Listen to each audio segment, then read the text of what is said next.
विकृत मानसिकतेचा भोंदूबाबा अशोक खराच्या गळ्याभोवतीचा फास आणखीन घट्ट झालाय. कारण पोलिसांनी SIT सोबतच आता त्याच्या प्रकरणामध्ये ईडीची एंट्री झाली आहे. 12 गुन्हे, लैंगिक शोषणाचे व्हिडिओ, भोंदूगिरीतून लोकांची केलेली फसवणूक, जमवलेला काळा पैसा आणि त्यातूनच जमवलेली कोट्यावधींची प्रॉपर्टी, या त्याच्या सगळे काळे कारनाम्यांचा गठ्ठा आता बाहेर पडलाय. त्यातच ईडीने त्याच्या विविध मालमत्तांवरती धाडी टाकल्या आणि या धाडीतून मोठं घबाड ईडीच्या हाती लागले आणि आता त्यामुळे रुपाली चाकणकर सुद्धा अडचणीत येण्याची शक्यता आहे. नेमकं ईडीच्या हाती असं काय लागलंय आणि त्यामुळे रुपाली चाकणकर अडचणीत कशा येणार, पाहूयात व्हिडिओच्या माध्यमातून. नमस्कार, मी अक्षता आणि तुम्ही पाहताय सकाळ. अशोक खराच्या भोवती सोमवारपासूनच खऱ्या अर्थानं फास आवळला गेला. ईडीनं त्याच्या विविध मालमत्तांवरती धाडी मारल्या. पुणे, अहिल्यानगर, नाशिक, शिर्डी अशा एकूण 11 ठिकाणी ईडीनं छापे टाकले आणि या छाप्यामध्ये अनेक गोष्टी ईडीच्या हाती लागल्याचं बोललं जाते. यावेळी खराच्या आर्थिक व्यवहारांची माहिती देखील संकलित केली गेली आहे. खरात लोकांना गंडवून, आध्यात्मिक गोष्टींच्या आधारे भीती घालून, कधी राजकीय आणि अधिकाऱ्यांच्या ओळखीच्या मदतीनं कोट्यावधींची प्रॉपर्टी त्यानं जमा केली आहे. अशोक खरातचा मुलगा हर्षवर्धन खरातनं सुद्धा आपल्या जबाबामध्ये म्हटलं होतं की घरामध्ये मोठ्या प्रमाणावरती कॅश यायची. खरातनं त्याच्या मुलीच्या आणि बायकोच्या नावावरती कोट्यावधींच्या जमिनी देखील खरेदी केल्या होत्या. अनेक बनावट अकाउंट्स देखील त्याने सुरू केली होती. यातच रुपाली चाकणकर यांच्या बहीण प्रतिभा चाकणकर यांना शिर्डी पोलीस ठाण्यामध्ये बोलावण्यात आलं होतं. आता अशोक खराच्या प्रकरणामध्ये ईडीच्या हाती नेमकं काय लागलं तर पाहूयात. छापेमारीमध्ये कोट्यावधींच्या मालमत्तेचे पुरावे ईडीच्या हाती मिळालेले आहेत.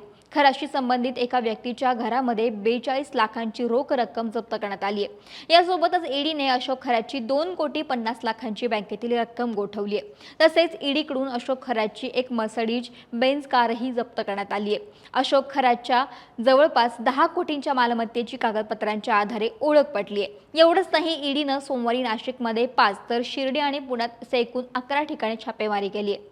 ईडीच्या चौकशीमध्ये ईशानेश्वर मंदिराच्या व्यवहाराचाही समावेश असणार आहे आणि त्यामुळे आता रुपाली चाकणकरांची सुद्धा चौकशी होऊ शकते.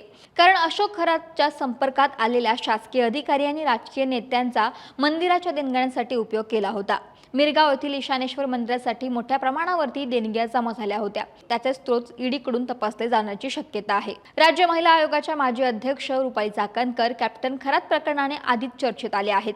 त्या ईशानेश्वर मंदिराच्या विश्वस्त आहेत. त्यामुळे ईडीकडून मंदिराच्या व्यवहारांचीही तपासणी होणार आहे. त्यामुळे चाकणकरांना त्यासाठी पाचारण केलं जाऊ शकतं. खरं तर ज्या ठिकाणी त्यानं आपलं हे फार्म हाऊस बांधलं किंवा हे ईशानेश्वर मंदिर बांधलं आहे, ती जागा सुद्धा त्यानं बळकावलेली होती. जमीन मालकाला गंडा घालून ही जमीन त्यानं आपल्याकडे वळवली होती. नाशिकमधील सिन्नर येथील मिरगावमध्ये भोंदूबाबा अशोक खरात यानं मृत्यूची भीती दाखवून माळी कुटुंबाची 16 एकर जमीन 4 लाखांसारख्या कवडीमोल भावामध्ये विकत घेतली होती. खरातनं जमीन शापित असल्याचं सांगून आणि कुटुंबातील भावाचा मृत्यू होणार असल्याची बतावणी करून हे कृत्य घडवून आणलं होतं आणि या प्रकरणी 14वा गुन्हा हा दाखल करण्यात आला. याही प्रकरणाचा तपास सुरूच आहे. त्यामुळे या प्रकरणासोबतच सर्व ट्रस्टींची चौकशी होऊ शकते. दरम्यान ईडीकडून भोंदू कॅप्टन खरात त्याच्या मालमत्तांवरती छापे घालण्यात आले. यात विविध मालमत्ता आणि वाहनं जप्त करण्यात आलीच. त्याचे मूल्यांकन आणि स्रोत तपासला जाणार आहे. त्यामुळे कुटुंबियांना बँकेची खाती आणि मालमत्तांसाठी उपलब्ध असलेला पैसा याची माहिती सादर करावी लागणार आहे. ईडीनं मालमत्ता जप्त केल्यानंतर ती न्यायालयाच्या निकाल लागायपर्यंत ईडीच्या ताब्यात असणार आहे. त्याचा वापर मालकाला करता येणार नाही. त्यामुळे खरात कुटुंबीय आणि स्वतः अशोक खरात याच्या भोवती सोमवारपासूनच खऱ्या अर्थानं फास आवळला गेलाय.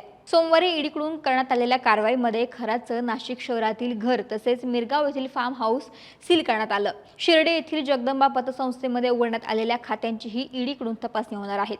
याशिवाय कोपरगाव येथील समता पतसंस्थेतील 100हून अधिक संशयास्पद खात्यांचाही त्यात समावेश आहे. त्यामुळे आता या प्रकरणामध्ये आणखीन काय घडतंय, ईडीच्या हाती आणखीन कोणते महत्त्वाचे पुरावे लागतात हे पाहणं देखील तितकंच महत्त्वाचं असेल.